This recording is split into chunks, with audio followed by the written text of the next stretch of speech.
ಡಿ.ಕೆ. ಶಿವಕುಮಾರ್ ತಂತ್ರಕ್ಕೆ ಸಿದ್ದರಾಮಯ್ಯನವರ ಪ್ರತಿತಂತ್ರ ಏನು? ಸಿದ್ದರಾಮಯ್ಯನವರನ್ನು ಕೈ ಕಟ್ಕೊಂಡು ಕೂತಿಲ್ಲ, ಅವ್ರು ಕಡಲೆ ಪುರಿ ತಿಂತಲೂ ಇಲ್ಲ. ಡಿ.ಕೆ. ಶಿವಕುಮಾರ್ ಇಷ್ಟೆಲ್ಲಾ ಮಾಡ್ತಿದ್ದಾರೆ ಅಂತ ಚರ್ಚೆ ಆಗ್ತಿದೆಯಲ್ಲ, ಅವ್ರ ಪ್ರತಿ ಹೆಜ್ಜೆಯೂ ಕೂಡ ಈಗ ಚರ್ಚೆ ಗ್ರಾಸ ಆಗಿದೆ. ಅವ್ರು ಕುಂಭಮೇಳಕ್ಕೆ ಹೋದ್ರೂ ಚರ್ಚೆ, ಪುಲ್ವಾಮಾ ಬಗ್ಗೆ ಪೋಸ್ಟ್ ಹಾಕಿದ್ರು ಚರ್ಚೆ, ಇವೆಲ್ಲ ನೋಡಿದಿರಿ, ಅದನ್ನ ಮತ್ತೆ ರಿಪೀಟ್ ಮಾಡಲ್ಲ. ಆದ್ರೆ ಇಷ್ಟೆಲ್ಲ ತಂತ್ರಗಾರಿಕೆ ಮಾಡ್ತಿರುವಾಗ ಡಿ.ಕೆ. ಶಿವಕುಮಾರ್ ಸಿದ್ದರಾಮಯ್ಯನವರು ಮಾಡಿರುವಂತ ಪ್ರತಿತಂತ್ರ ಇದೆಯಲ್ಲ, ಇದು ಡೆಫಿನೆಟ್ಲಿ ನಾ ಹೇಳ್ತೇನೆ ರಾಜ್ಯ ರಾಜಕಾರಣಕ್ಕೆ ಒಂದು ತಿರುವು ಕೊಡುವಂಥದ್ದು. ನಿಮಗೆ ಕೆಲವು ಉದಾಹರಣೆಗಳನ್ನು ಕೊಟ್ಟು ಹೇಳ್ತೀನಿ, ನಿದರ್ಶನಗಳನ್ನು ತೋರಿಸ್ತೀನಿ ನಿಮಗೆ, ಮತ್ತೆ ಏನಾಗುತ್ತೆ ಅಂತ ನೀವೇ ಹೇಳ್ತೀರಿ ನಾ ಅದನ್ನ ಹೇಳ್ಬಿಟ್ರೆ. ಯಾಕಂದ್ರೆ ಕಣ್ಣೆದುರುಗಡೆ ಸಾಕ್ಷಿ ಬಂದ್ಬಿಟ್ರೆ ತೀರ್ಪನ್ನು ಕೊಡೋದೇನೋ ನಿಮಗೆ ಬಹಳ ಕಷ್ಟದ ಮಾತಾ, ನೀವೇ ಕೊಡ್ತೀರಿ ತೀರ್ಪನ್ನ. ಹಾಗಾದ್ರೆ ಸಿದ್ದರಾಮಯ್ಯನವರು ಮಾಡಿರುವಂತ ಪ್ರತಿತಂತ್ರ ಏನು, ಅದರ ಪರಿಣಾಮ ಏನು? ಎಸ್, ಆ ಎಲ್ಲ ವಿವರಗಳನ್ನ ಕೊಡೋ ಸಲುವಾಗಿ ನಾನು ಬಂದಿದ್ದೇನೆ. ಆತ್ಮೀಯರೇ, ವಾರ್ತೆ ವಿಶೇಷ ಕಾರ್ಯಕ್ರಮಕ್ಕೆ ಸ್ವಾಗತ. ನಾನು ವೀರೇಂದ್ರ ಉಪ್ಪುಂದ. ನೋಡಿ, ಡಿ.ಕೆ. ಶಿವಕುಮಾರ್ ಅವರು ಮುಖ್ಯಮಂತ್ರಿ ಆಗ್ಲೇಬೇಕು ಅಂತ ಹಠಕ್ಕೆ ಬಿದ್ದು ಏನೆಲ್ಲ ಕಾರ್ಯತಂತ್ರ ಮಾಡ್ಬೋದು ಎಲ್ಲ ಮಾಡ್ತಾ ಇದ್ದಾರೆ. ಈಗಾಗಲೇ ನಿಮಗೆ ಗೊತ್ತಿರಲಿ, ಅವರು ಒಂದು ಹೆಜ್ಜೆಯನ್ನ ಆಚೆ ಇಟ್ಟಿದ್ದಾರೆ. ನಿಮಗೆ ತೆರೆ ಮೇಲೆ ಕಾಣಿಸ್ತಾ ಇಲ್ಲ, ಕಾಣಿಸ್ದಾಗ ನೀವು ಆಶ್ಚರ್ಯ ಪಡ್ತೀರಿ. ಆದರೆ ತೆರೆಯ ಹಿಂದೆ ಬಹಳಷ್ಟು ಚಟುವಟಿಕೆ ನಡೀತಾ ಇದೆ, ನೀವು ಊಹಿಸದಂತಹ ಚಟುವಟಿಕೆ ನಡೀತಾ ಇದೆ. ಅದೇನು ನಡೀತಿದೆ ಅಂತ ಕೂಡ ನಾನು ಹೇಳ್ತೇನೆ ನಿಮಗೆ. ಅದಕ್ಕೂ ಮೊದಲು ಸಿದ್ದರಾಮಯ್ಯನವರು ಮಾಡಿರುವಂತ ಪ್ರತಿತಂತ್ರ ಏನು, ನಿಮ್ಮ ಕುತೂಹಲ ಅದಿದೆ. ಈಗ ಅದನ್ನ ನಾನು ಮೊದಲು ಆ ಕುತೂಹಲಕ್ಕೆ ಉತ್ತರ ಕೊಟ್ಬಿಡ್ತೀನಿ. ಸಿದ್ದರಾಮಯ್ಯನವರು ಮಾಡಿರುವಂತ ಪ್ರತಿತಂತ್ರ ಏನು ಅಂದ್ರೆ, ನೋಡಿ, ಈಗಾಗಲೇ ಆ ಕಾರ್ಯತಂತ್ರ ಪ್ರತಿತಂತ್ರ ಇಂಪ್ಲಿಮೆಂಟ್ ಆಗ್ತಾ ಇದೆ. ಬಹುಶಃ ಇದು ಸಿದ್ದರಾಮಯ್ಯನವರೇ ಮಾಡಿದ್ದು ಅನ್ನೋದನ್ನ ಎಷ್ಟು ಜನ ಅರ್ಥ ಮಾಡ್ಕೊಂಡಿದ್ದಾರೋ ಗೊತ್ತಿಲ್ಲ. ನೋಡಿ, ಮೊದಲು ಕೆ.ಎನ್. ರಾಜಣ್ಣ ಡೆಲ್ಲಿಗೆ ಹೋಗಿ ಬಂದ್ರು, ಅದು ಪ್ರತಿತಂತ್ರದ ಒಂದು ಭಾಗ. ಸತೀಶ್ ಜಾರಕಿಹೊಳಿ ಡೆಲ್ಲಿಗೆ ಹೋಗಿ ಬಂದ್ರು, ಅದು ಪ್ರತಿತಂತ್ರದ ಒಂದು ಭಾಗ. ಹೇಗೆ ಅಂತ ಕೂಡ ನಾನು ಹೇಳ್ತೀನಿ. ಅದಾದ ನಂತರ ಡಾಕ್ಟರ್ ಜಿ. ಪರಮೇಶ್ವರ್ ಡೆಲ್ಲಿಗೆ ಹೋಗಿ ಬಂದ್ರು, ಅದೂ ಕೂಡ ಸಿದ್ದರಾಮಯ್ಯನವರ ಪ್ರತಿತಂತ್ರದ ಒಂದು ಭಾಗವೇ. ಯಾವ ರೀತಿ ನೋಡಿ, ಕೆ.ಎನ್. ರಾಜಣ್ಣ ಡೆಲ್ಲಿಗೆ ಹೋಗಿ ಹೈಕಮಾಂಡ್ ನಾಯಕರನ್ನ ಭೇಟಿಯಾಗಿ, ಅದು ವೇಣುಗೋಪಾಲ್ ಅವರಾಗಿರ್ಬೋದು, ಸುರ್ಜೇವಾಲಾ ಆಗಿರ್ಬೋದು, ಖರ್ಗೆ ಅವ್ರನ್ನ ಆಗಿರ್ಬೋದು, ಎಲ್ಲರನ್ನೂ ಭೇಟಿಯಾಗಿ ಹೇಳಿದ್ದು ಒಂದೇ ಮಾತು. ಏನಂತ? ಒಂದು, ಕೆಪಿಸಿಸಿ ಅಧ್ಯಕ್ಷರನ್ನ ಬದಲಾವಣೆ ಮಾಡಬೇಕು. ಎರಡನೇದು, ನಾನೇ ಕೆಪಿಸಿಸಿ ಅಧ್ಯಕ್ಷ ಸ್ಥಾನದ ಆಕಾಂಕ್ಷಿ, ನಾ ಸಚಿವ ಸ್ಥಾನ ಬಿಡಕ್ಕೆ ರೆಡಿ ಇದ್ದೀನಿ. ಮೂರನೇದು, ಯಾವುದೇ ಕಾರಣಕ್ಕೂ ಸಿದ್ದರಾಮಯ್ಯನವ್ರನ್ನ ಮುಖ್ಯಮಂತ್ರಿ ಪಟ್ಟದಿಂದ ಕೆಳಗಿಳಿಸಬಾರ್ದು.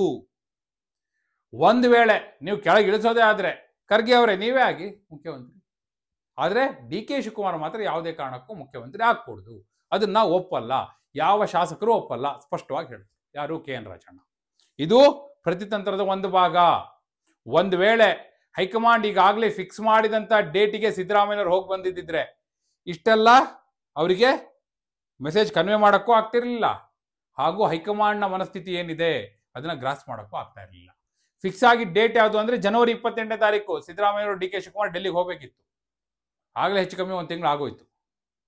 ನೋಡಿ, ಸಿದ್ದರಾಮಯ್ಯನವರು ಮೊದಲು ಕೆ.ಎನ್. ರಾಜಣ್ಣ ಅವ್ರು ಕಳಿಸಿದ್ರು, ಅದಾದ ನಂತರ ಸತೀಶ್ ಜಾರಕಿಹೊಳಿ ಹೋದ್ರು.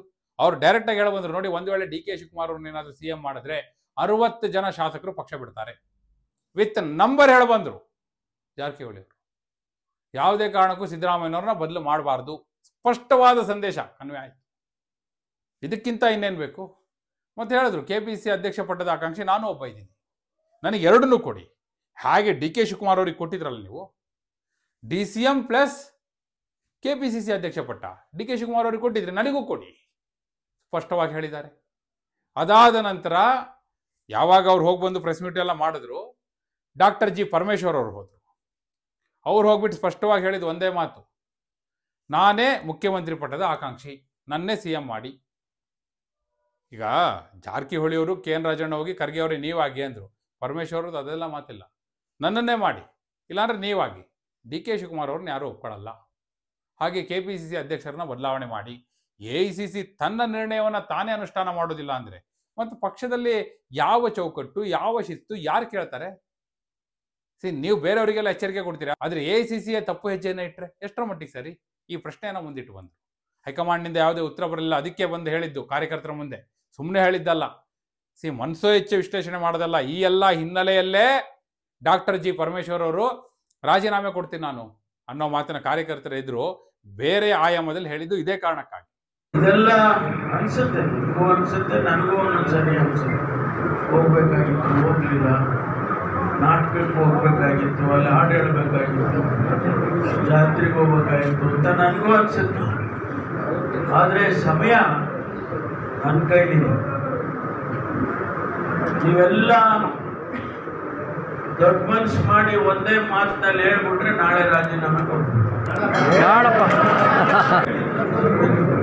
ಮುಖ್ಯಮಂತ್ರಿ ಆಗಬೇಕು. ಅವರು ಬೇಸತ್ತಿದ್ದಾರೆ. ಕಾಂಗ್ರೆಸ್ ಹೈಕಮಾಂಡ್ ಏನು ಮಾಡೋದಿಲ್ಲ, ಏನು ಮಾಡ್ಬೇಕಿನ್ನು ನಾವು ಅನ್ನೋ ಒಂದು ಮನಸ್ಥಿತಿಗೆ ಬಂದಿದ್ದಾರೆ. ಇವೆಲ್ಲವೂ ಕೂಡ ಕಾರ್ಯತಂತ್ರದ ಭಾಗ ಸಿದ್ದರಾಮಯ್ಯನವ್ರದ್ದು.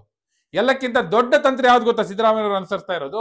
ಒಂದು ವಿಳಂಬ ತಂತ್ರವನ್ನು ಅನುಸರಿಸ್ತಾ ಇದ್ದಾರೆ, ಡಿಲೇ ಟ್ಯಾಕ್ಟಿಕ್. ಅದೇ ಅವ್ರಿಗೆ ಬಹಳ ದೊಡ್ಡ ಅಡ್ವಾಂಟೇಜ್ ಆಗಿರೋದು. ಯಾಕಂದ್ರೆ ಇವರು ಮೊದಲೇ ಹೋಗ್ಬಿಟ್ಟಿದ್ರೆ ಪಟ್ಟ ಬದಲಾಗಬೇಕಾಗುತ್ತೆ. KPCC ಅಧ್ಯಕ್ಷ ಪಟ್ಟದಿಂದ DK ಶಿವಕುಮಾರ್ ಅವ್ರನ್ನ ಕೆಳಗಿಳಿಸಬೇಕು ಅಂದ್ರೆ ಅವ್ರು ಮುಖ್ಯಮಂತ್ರಿ ಪಟ್ಟಕ್ಕೆ ಏರ್ಬೇಕು ಅಂತಿದ್ದಾರೆ. ಏನ್ ಮಾಡೋದು ಅನ್ನೋದನ್ನ ಅವ್ರು ಹೇಳ್ತಾರೆ. ಇದು ಸಿದ್ದರಾಮಯ್ಯವ್ರಿಗೆ ಚೆನ್ನಾಗಿ ಗೊತ್ತು. ಅದಕ್ಕೆ ಈಗ ಎಲ್ಲ ಅವ್ರು ಬಿಲ್ಡ್ ಮಾಡಿಬಿಟ್ಟಿದ್ದಾರೆ.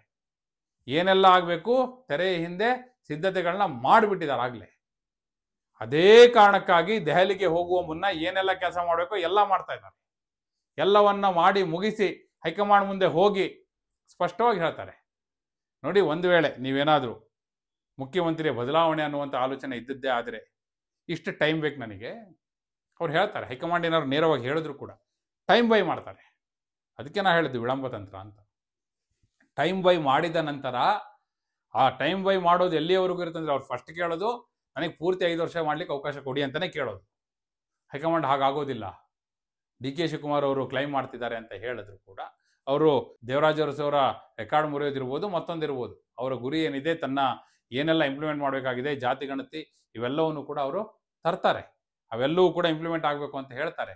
ಅದಾದ ನಂತರ ಇಷ್ಟೆಲ್ಲ ಆದಮೇಲೆ ನೆಕ್ಸ್ಟ್ ಅವರು ಬರ್ತಾರೆ. ಮುಖ್ಯಮಂತ್ರಿ ಪಟ್ಟದ ವಿಚಾರ ಮತ್ತೊಂದೆಲ್ಲ. ಬಹುತೇಕ ಸಿದ್ದರಾಮಯ್ಯನವರು 5 ವರ್ಷ ಫುಲ್ ಟರ್ಮ್ ಮಾಡಬೇಕು ಅಂತಲೇ ಕೇಳ್ತಾರೆ. ಒಂದು ವೇಳೆ ರಾಹುಲ್ ಗಾಂಧಿ ಅವರೇನಾದ್ರು ಸ್ವತಃ ಬಂದು ಇಲ್ಲ ನೀವು ಬಿಟ್ಕೊಡ್ಲೇಬೇಕು ಅಂದರೆ ಕೊನೆ 1 ವರ್ಷ ಅಂತಾರೆ. ಇದು ಬಹುತೇಕ ಅಟ್ ಲಾಸ್ಟ್ ಅದೊಂದು ಸಾಧ್ಯತೆ ಇರಬಹುದು. ಆದರೆ DK ಶಿವಕುಮಾರ್ ಅಷ್ಟರ ಮಟ್ಟಿಗೆ ತಾಳಲಿಕ್ಕೆ ರೆಡಿ ಇಲ್ಲ. ಅದೇ ಕಾರಣಕ್ಕಾಗಿ ಅವರು ನಾನು ಒಂದು ಹೆಜ್ಜೆ ಆಚೆ ಇಟ್ಟಿದ್ದೇನೆ ಅನ್ನೋ ಸಂದೇಶವನ್ನ ರವಾನೆ ಮಾಡುವಂಥ ಪ್ರಯತ್ನ ಮಾಡ್ತಿರುವಂಥದ್ದು. ಈಗ ಸಿದ್ದರಾಮಯ್ಯನವರು ಮಾಡಿರುವಂಥ ಪ್ರತಿತಂತ್ರ, ಈ ವಿಳಂಬ ತಂತ್ರ, ಇದು ಸಿದ್ದರಾಮಯ್ಯನವರು ಮುಖ್ಯಮಂತ್ರಿ ಪಟ್ಟದಲ್ಲಿ ಮುಂದುವರಿಯಲಿಕ್ಕೆ ಹೆಲ್ಪ್ ಆಗ್ಬೋದಾ, ಅಡ್ವಾಂಟೇಜ್ ಆಗ್ಬೋದಾ, ಅಥವಾ ಇಲ್ಲ ಇದೇ ಅವರಿಗೆ ಬೂಮ್ರ್ಯಾಂಗ್ ಆಗ್ಬಿಡ್ಬೋದಾ? ಹೈಕಮಾಂಡ್ ಏನಾದರೂ ಡ್ರಾಸ್ಟಿಕ್ ಸ್ಟೆಪ್ ತೆಗೆದುಕೊಳ್ಳುತ್ತಾ? ಬಹುತೇಕ ಸಿದ್ದರಾಮಯ್ಯನವರ ವಿಚಾರದಲ್ಲಿ ಬೇರೆ ಯಾರು ಹೇಗೋ ರಾಹುಲ್ ಗಾಂಧಿ ಅವರು ಆ ರೀತಿಯ ತೀರ್ಮಾನ ತೆಗೆದುಕೊಳ್ಳುವಂಥ ಸಾಧ್ಯತೆ ಇಲ್ಲ. ಅದೇ ಕಾರಣಕ್ಕಾಗಿ DK ಶಿವಕುಮಾರ್ ನನ್ನ ದಾರಿ ನನಗೆ ಅನ್ನೋ ಮೆಸೇಜ್ನ ಕನ್ವೆ ಮಾಡ್ತಿರುವಂಥದ್ದು. ಸಿದ್ದರಾಮಯ್ಯನವರ ಪ್ರತಿತಂತ್ರದ ಬಗ್ಗೆ ನಿಮ್ಮ ಅಭಿಪ್ರಾಯ ಏನು? ವಿಳಂಬ ತಂತ್ರ ರಾಜಕಾರಣದಲ್ಲಿ ಎಷ್ಟರ ಮಟ್ಟಿಗೆ ಕೈ ಹಿಡಿಯಬಹುದು? ನಿಮ್ಮ ಅಭಿಪ್ರಾಯವನ್ನ ಕಮೆಂಟ್ ಮೂಲಕ ತಿಳಿಸಿ. ಹಾಗೆ ನೀವು ಇನ್ನೂ ವಾರ್ತೆ ಚಾನಲ್ನ ಸಬ್ಸ್ಕ್ರೈಬ್ ಮಾಡಿಲ್ಲ ಅಂದರೆ ಈಗಲೇ ಸಬ್ಸ್ಕ್ರೈಬ್ ಮಾಡಿ. ಧನ್ಯವಾದ.